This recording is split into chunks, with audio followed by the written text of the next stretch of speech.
Welcome to the Accessible Archives Text and Data Mining webinar. I would like to thank you all for your time, and we will get started here. Let me.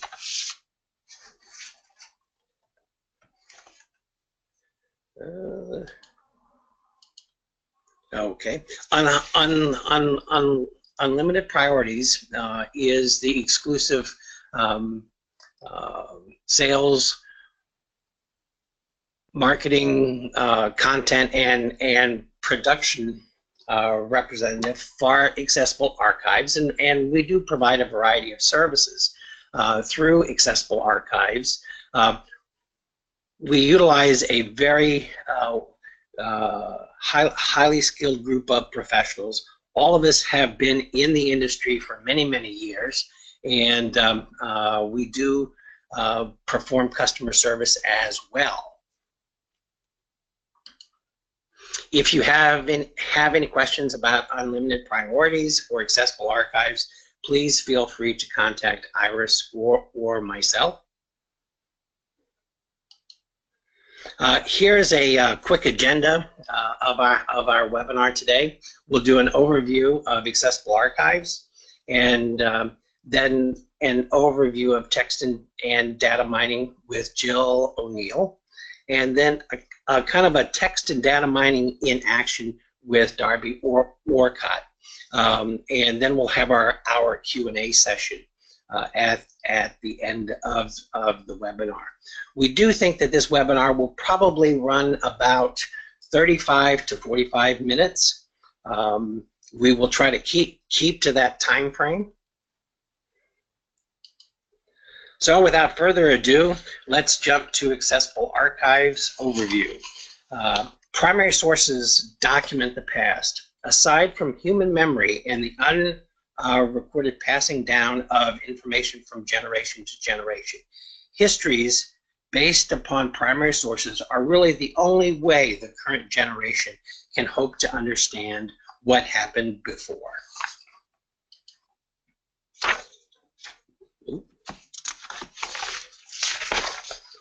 The diverse primary source materials contained in Accessible Archives online databases provide broad views across 200 years of American history and the culture of the 18th and 19th centuries through full-text searches and digital images. Accessible Archives collections permit users to spend more time exploring documents and less time searching for them.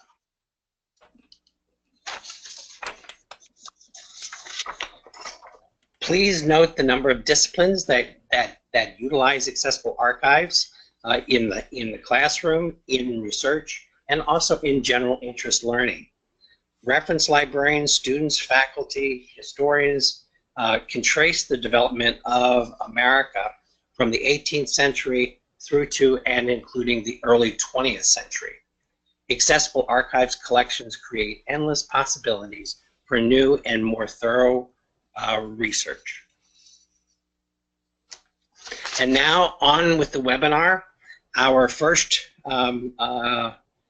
guest is Jill ONeill. She is the Educational Programs Manager for NISO, and she's been active in the information community for 30 years.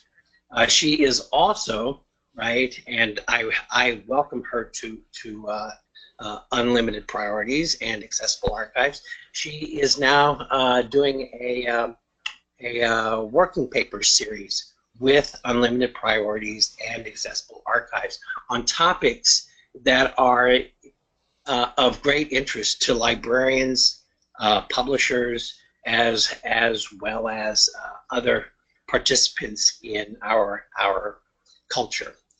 Jill, take it away. Well, thank you, Bob. All right, first of all, I'd like to say that what we're talking about here today, text and data mining, has been enabled due to the availability and volume of digital content. We have critical mass of data that's available in a variety of formats, whether that be text, numbers, images, audio files, whatever. We also have the evolving technologies and computing infrastructures that enable us to do the type of activities that that offer us the most opportunity and reason to move in this area in terms of allowing us to see patterns and correlations that might otherwise not be brought to the fore. And this is actually becoming more mainstream, not just for within the realm of academic research, but even outside of what you might consider to be traditional settings. For example, if you have a late model car, it's probably one of the most sophisticated computing devices you own. It puts out about 100 petabytes of data in a year. And if you contrast that with an organization like the Library of Congress, they put out roughly about 10 petabytes of data in a year. Also, you may want to be aware of the data journalist Ben Blatt's book that was published earlier this year. The title is Nabokov's Favorite Color Was Mauve, and he notes in there that a novel is 50,000 words, which essentially translates to 50,000 data points. So this is the availability that makes text and data mining so very interesting as a worthwhile activity. So how is it being used? Well, if you look at this slide, I picked these up from the 2016 International Workshop on Mining Scientific Publications that is associated with the Joint Conference on Digital Libraries. At any rate, if you look at those top two bullets, those indicate the type of knowledge that can be gleaned through the use of text and data mining as an activity. And those bottom three bullets are essentially indicators of the types of tools that are being created. And when I went to look to what was being talked about in the 2017 workshop, again, they're looking at the papers in 2017 were going to be looking at an ecosystem of infrastructures, including repositories, aggregator platforms, impact monitoring tools, data sets, services, and APIs. That last, APIs, is an important element, and I'll touch on that in a little bit. They're also going to be talking about semantic enrichment, which plays a huge role in making the text and data that we have usable, as well as looking at the large databases of scientific publications currently made available. So if you're looking at this, what do you need as a researcher? Usually you're looking for a critical mass of digital content. Full text is the ideal, although of course it can be performed as an activity on abstract databases. You're looking for that content to be in a usable format. XML is most supportive of text and data mining. And probably as a researcher, you're looking for content that comes from more than one provider. There are a variety of software tools that the researcher draws upon, but those are variable because it depends very much on what the domain requirements are and the nature of the specific investigation. Then there are ancillary or external resources that may be brought in, ontologies, taxonomies, controlled vocabulary, and all of this is brought together, and the real tripping point is the individual skill set of the researcher and those who are supporting his activities.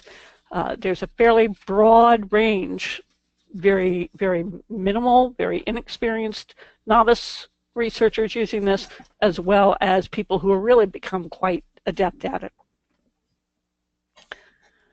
So if you look at this from the perspective of the content or the platform provider and what the researcher is doing, the content and platform providers looking at this from, and I should say right now that I want to include the work in, when I say provider, I mean as well that the work that's being done by libraries, digitization, and collaborative activities. So groups like the HathiTrust, the Library of Congress, government agencies. These are all groups that are putting considerable effort into providing the platform environment and content that can be used in this context. On the other hand, you've got what the researcher is doing, which is trying to determine what's the scope of the content that's required in order to carry out his or her investigation. Once they've identified that content, it still needs to be downloaded and frequently normalized from a variety of sources. They need to extract specific concepts. They need to analyze it, and then, of course, is the real interesting work, which is the interpretation and publication of the results. And the content providers who are actually ready to support this type of activity may vary widely in size. You may have an organization that's as large as Elsevier. You may have a smaller organization, such as Accessible Archives, and of course, it spans all of the various disciplines. Wait a minute. Forgive me, there we go. Okay. So if you're a content provider, what are you thinking about? What are you concerned with? As I mentioned, the content provider is focusing in large part on preparing their content and enhancing it through the use of semantic enrichment of metadata, and that is so that it can be made discoverable and usable. Then the next concern, if you're a content provider, is how do you appropriately reallocate the various resources? You've got staff, you need programmers, you need developers to create those APIs that will be used, and you have to see how that's going to impact on the various workflows of your organization. I would point out to you that NISO is finishing up this week an 8-week series that specifically focused on working with scholarly information resource APIs. And it was attended by both content providers and libraries, because everybody needs to learn how to work with the APIs that are available and what types of concerns arise when you're dealing with those. Then again, you need, as a content provider, you need to pay attention to what is the impact of this activity on your infrastructure. People are getting to have a much better handle on that now, because text and data mining is increasingly prevalent, but it's still something that warrants management. And of course, those content providers are looking at it from the perspective of creating appropriate policies. So what does it look like when you're talking about policies? Well, you are aware undoubtedly that you encounter different protective measures, and some licensed database providers, they may limit the number of citations or articles that can be downloaded. They may prohibit systematic downloading of substantial parts of collections. They may prohibit automated downloading, which is the use of scripts. These are the types of protective measures that may be in place not because they are assuming ill intent, but simply because they need to be sure what's happening with their digital assets. And it's worthwhile noting that another challenge that's hard to get a handle on sometimes is that there are different regional attitudes and legal structures that may impact the use of the content that is on hand or available. What is appropriate usage in the UK is not necessarily what is deemed appropriate in the US, or vice versa. And again, what's important here is that we all learn what the challenges are for all of the different stakeholders. And again, remember that there are different concerns depending upon what the researcher's domain of investigation involves. So the fact that there's this uncertainty means that content providers may see text and data mining as something of an unfamiliar and therefore potential risk. So what are the content providers thinking about? Well, they're wondering what they want to know what the researcher is trying to do, because what the researcher may want to do with the content could actually be different from the intent that was behind the original creation of the content. And it's hard to know what you need to do to your content that will both serve the client as well as, again, protect the digital asset. Publishers come in different shapes and sizes. They may or may not have the resources to enable what the researcher is looking for. If they're a third-party provider, they may not have authorization from the rights holder to enable certain types of activities, although, again, more and more of the stakeholders are talking to each other about what can be supported. And I want to draw your attention to a wonderful report that emerged from Virginia Tech earlier this year, and at the end you'll see some references that will refer you to that report. But I thought it was interesting because there was a Virginia Tech researcher who was working on information pertaining to the 1918 pandemic. And he discovered, first of all, or rather everyone working with him discovered, that the content that he wanted had been prepared for search but really wasn't quite engineered correctly for purposes of mining. So there was that was a bit of a speed bump for them.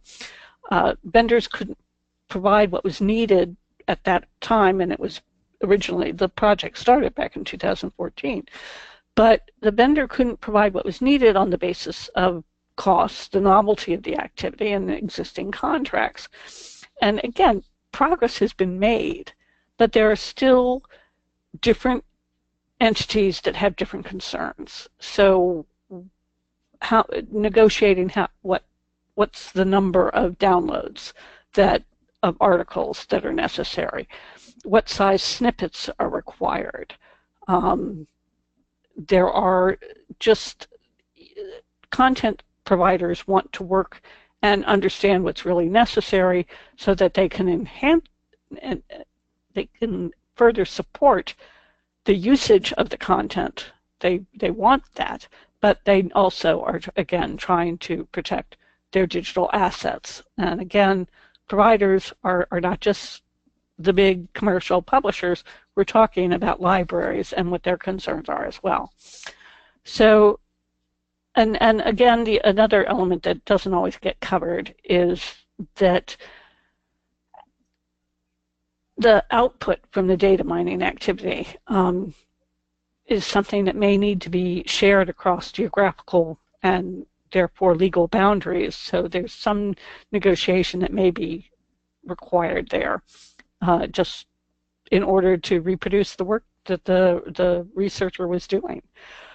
And so essentially what we should all be kind of pushing for here is that libraries, if you know your needs of your researchers, you can talk to the content providers. They're willing to hear what the needs are of their customers. They're willing to sit down and negotiate what's needed. And routinely, you should be, as library customers, requesting those TDM rights in any license that you signed. And quite honestly, the resources that I've referenced or used are listed here. I would recommend all of them. They've been very useful to me and to others. And now I'm going to turn over the podium to my colleague, Darby Orkut, who's been a trailblazer in negotiating access to digital historical resources for text and data mining purposes. and he currently serves as Assistant Head Collections and Research Strategy at the North Carolina State University Libraries. So with that, Darby, I'm going to turn it over to you. Jill, thank you for that excellent introduction to the topic. Jill did a great job of very succinctly flying through that. You'll want to go back and look at her slides and probably listen to that again, because there's such richness there. You really did a great job of covering where we are. I spend my time tending to think about where we're going, and particularly where we as librarians, need to be thinking about our involvement in mining activities. This is something that I've been thinking about for a lot of years now, and to this point I've been thinking particularly in terms of nailing down our access to these data sets, making sure that we have these sorts of procedures and licensing and so forth in place so that our users will have access to particularly the proprietary data sets that are so troublesome to get access to. But I also have been thinking a lot, and I'm glad, Bob, that you built my part of this as sort of like where the rubber meets the road, if you will, because honestly, I'm going to have a conversation today. We presented a webinar on this topic months ago, and what I'll be talking about today is probably completely different, because things are changing. And in fact, what I'm talking about today was probably different than what I thought I was going to talk about yesterday. Let me at least bring things up to speed. Whoops. It helps if I advance the slides in the correct direction. Basically, my concern is that we need to keep the library central to this process. And when I first started really trying to negotiate access for content mining years ago, the pushback that I received from the library community was pretty great. I can't tell you how many folks said, why are we getting involved with that? We're about providing published material. We're about providing, online access, and books and journals and this sort of thing. Why do we want to think of our content as data? And at that time, we didn't have so many researchers. It was few and far between that researchers had the interest and the capacity to be mining. But now, hopefully, by now, we're seeing that this is a huge. It's going to be a huge part of research. It's not going to replace, to my mind, any kind of traditional research, but it's going to become an important part of research in every discipline. I think everybody is going to at least have to have the capacity to understand how mining works and to be able to interpret the results of quantitative analysis of text and images, various formats. Again, this is not. It's not that mining activities are going to replace other research, but they're certainly going to become a much more common part of the landscape for our researchers. I speak of content mining, and I do that because of my constant near futurist view, and it's actually not even futurist any longer. It's not just a matter of mining quantitative data. It's not just a matter of mining text. But I already work with researchers who are mining images, who are mining video, who are mining audio. We have to think about this full range. And so one of the things that was very important and is very important in licensing access for text and data mining is that you don't just limit to those formats. In fact, even what we think of as text, we think of as valuable for the text purposes. Our researchers some of them already are mining text resources as images.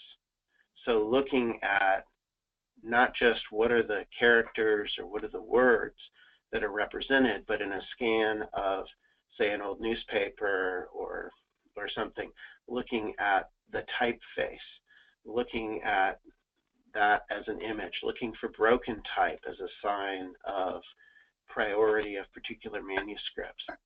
These things have been essential to a lot of humanistic study in the past. Once we have the capability of computers, and we're there now, and we're going to develop this capacity even further, but the capability of computers to really look at these things, look at large amounts of characters as images. Wow, the possibilities of how they can enable that type of research are amazing. So we have to take an expansive view. I mentioned working with some researchers on this. This is just one of the projects coming out of NC State. When I had originally struck the agreements for content mining access to some historical, digitized historical content, one of our researchers who was initially interested in text mining realized, well, if I can image mine it, why don't I think about that? And ended up working with one of our computer and electrical engineering researchers, and each of them building out their own research, answering their own research questions through this collaboration. So it's a very interesting project to look at, just as one example. The mining terms, or the access for mining that I set forth are very simple. Call them BAM, basic access for mining. And you can find discussion of that in the citations at the end of the presentation. The idea is not that we are licensing mining rights, because at least in the U.S., I agree with the idea that the right to read is the right to mine. However, traditionally in signing agreements to access online resources, close reading has been the model, and any kind of systematic downloading or getting access to large amounts of data has been forbidden by the licenses. Now, that was to protect the data. That was not something that we weren't thinking about mining 20 years ago when we were signing most of these agreements. So it stands to reason that, hey, the publisher, the vendor wants to be able to protect the content from getting out there in ways that it shouldn't. And again, we were so excited about initially decades ago about having online access to these resources. We didn't really think about what are the uses that scholars are going to want to put this in the future. But we are well past that stage now, and so what we need to have is an agreed upon pathway for our researchers who want to mine this data to actually have access to it. So what we're licensing is the access to the data in these large chunks. And BAM is a very simple model for doing that. I've put here an example of the license that we use, the licensing terms. The most important thing here is this places the library and the librarian in the middle of this transaction.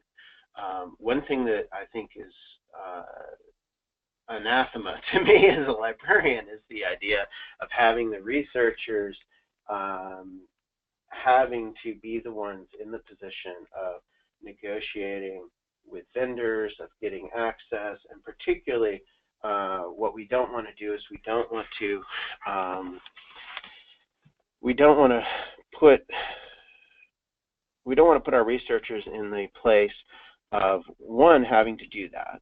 I mean, we already stand as the middle folks in that transaction when it comes to access to other formats of information content. We also want to be in that middle role because we want to make sure that these data sets are available widely.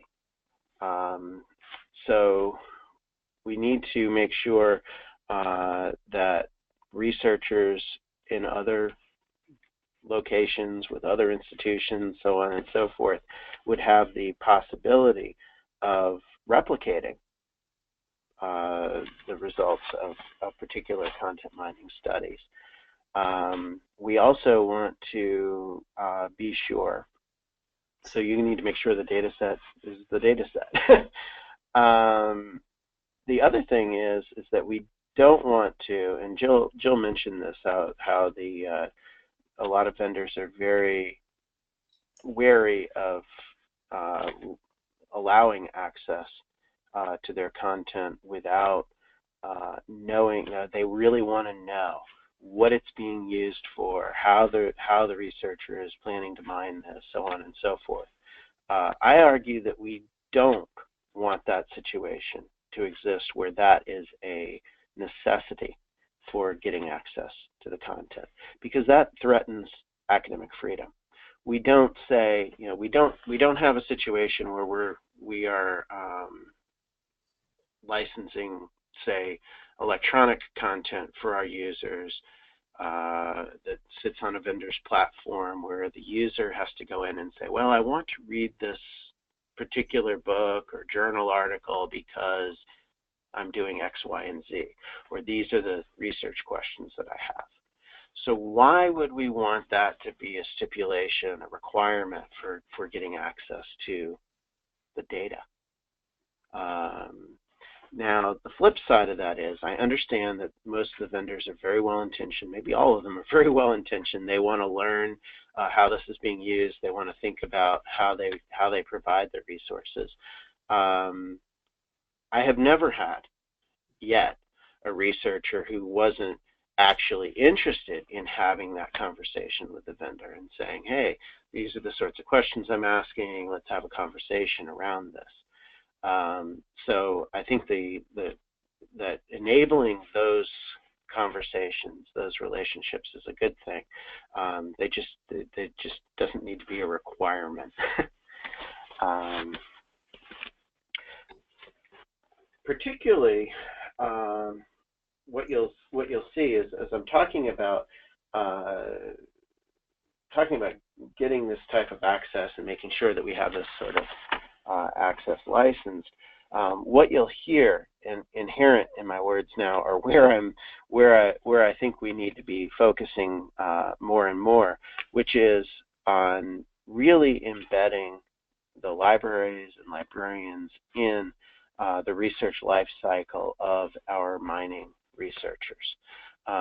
This is, of course, a trend that we're seeing across the board in libraries of, how do we show our value within various stages of the research life cycle.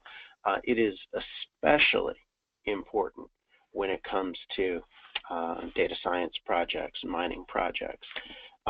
There are a lot of things that we need to be thinking about as individual institutions and as a professional community about what we can do. So the obvious one that we've talked about already is getting involved in this negotiation process and the access for mining between the researchers and the vendors. That's important for a lot of reasons. It's an extension of our traditional role, and it maintains academic freedom for our researchers.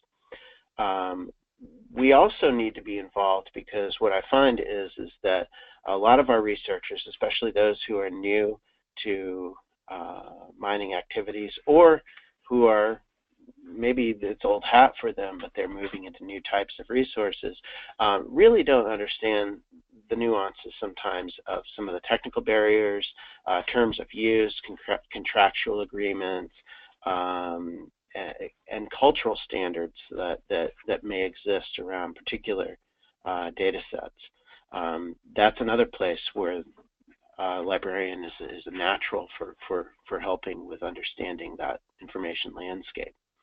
There are issues also on the other end of the research life cycle in terms of issues of citation and data sharing. These are sometimes some very fraught issues where the librarian voice can be of great use in supporting the researcher.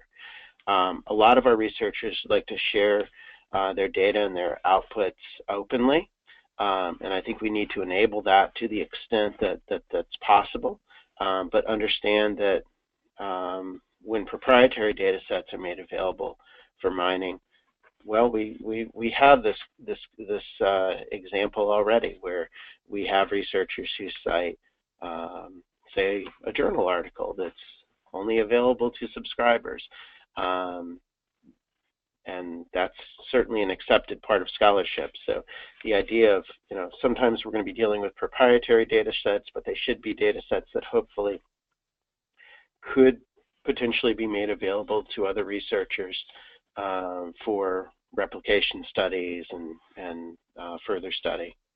So that, again, that's the idea of having a set agreement with a vendor that's the same for all institutions, or at least potentially the same, is very important. And then in that way, the published research is able to describe the processes performed on these proprietary data sets, how the data was selected, cleaned, modified, and fulfill those needs of being able to put forward how a study could be reproduced.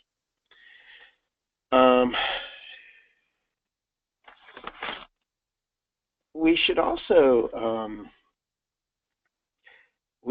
be thinking about the making available of data sets, and I think that this goes beyond proprietary data sets, but a lot of times even from proprietary data sets, the researchers are potentially producing data sets that may combine large amounts of data where the outputs may not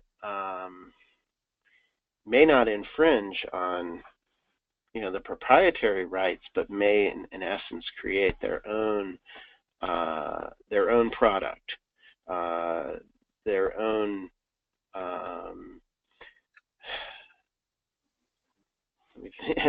so let me back up, because I realize this may be a new concept to some. The researchers are using data sets, some of which may be proprietary, some of which may not. But essentially what they do in a lot of these projects is they create a larger data set of their own that, again, may consist of small elements of all of these data sets. And in itself, what they're working with may be a unique data set in and of itself. And we need to think about ways that our researchers can make those available. What are the hosting options? What are the publication options available to them? There are many out there, but they're sometimes very difficult if you're dealing with certain formats, if you're dealing with certain sizes of files. And so there are surprisingly a lot of barriers that you can encounter when you're looking at how researchers might make the data sets that they're creating available to other scholars. The other thing is that we want to encourage that activity within the life cycle of scholarship.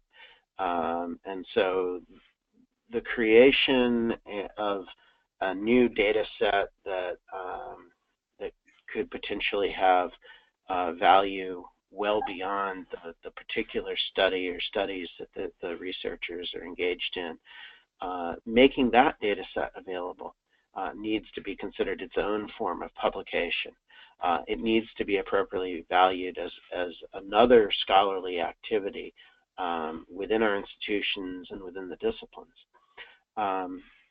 And that's another place where I think librarians can really have an impact in making that argument, in articulating the value of that type of content.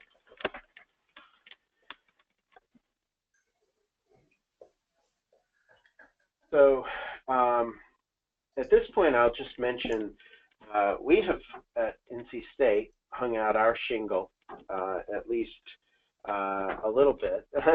And this icon you see here is the shingle we have on our website that shows that we are interested in supporting and being involved with mining activities. More importantly, we do this through our outreach efforts and making it clear what value we can bring types of transactions. And I think this is something, again, there's a lot of other things here that you can read, particularly if you're interested in ideas of supporting the full research life cycle. Then I think this newest article in Against the Grain is something that you'll want to take a look at, and it's actually available online right now, open access. And I'd be happy to take questions. I'd be happy to have any of you contact me and be a part of this ongoing conversation of what libraries need to be doing in this realm. Thank you. Thank you, Darby. Are there any questions? I'm going to unmute everyone. So I do apologize if there's any background noise. You can also use the chat box if you have a question.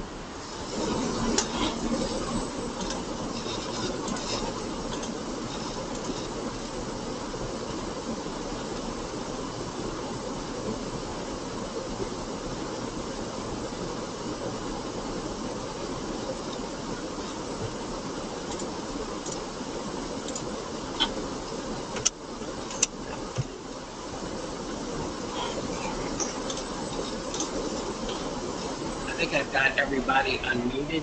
If you're still not able to get through, please let me know.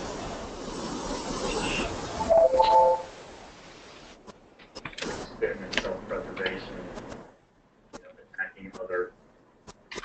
Yeah. This is what the country voted for. So, in North Korea and Russia, everybody else allows us to time out. Don't bother us. We'll compete against us. Get things to work out here for the next couple of years. We'll be back again. 2024 later.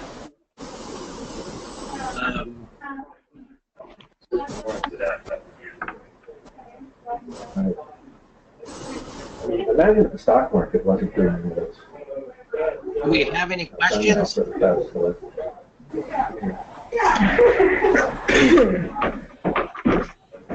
Baked into it. I'm not sure about that. I mean, I know that's what everybody says. But I cannot believe the smart money is actually betting on that happening. What is, I mean... Folks, I'm unable to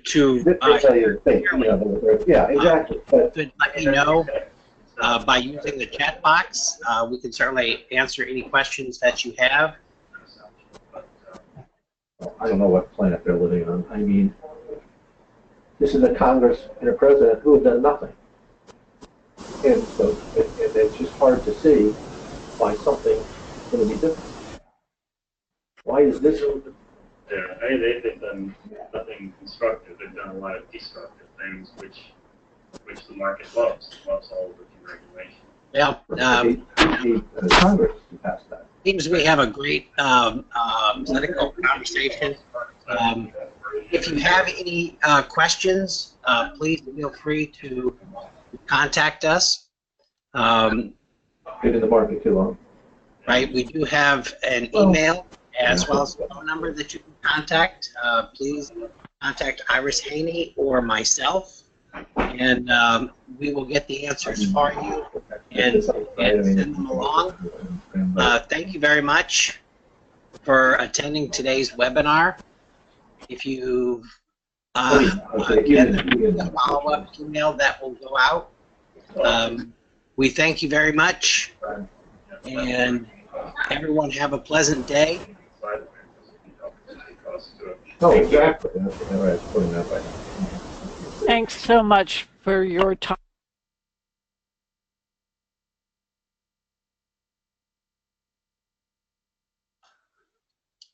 To participate here today, Bob. Thank you. All right. I will go ahead and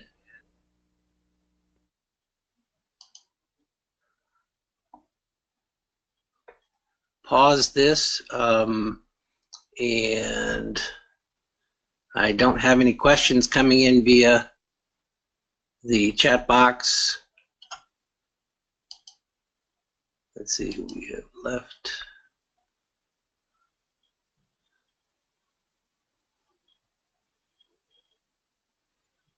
All right. Well, thank you very much, Jill, Darby, and our next webinar is next year. Thank you. Thank you.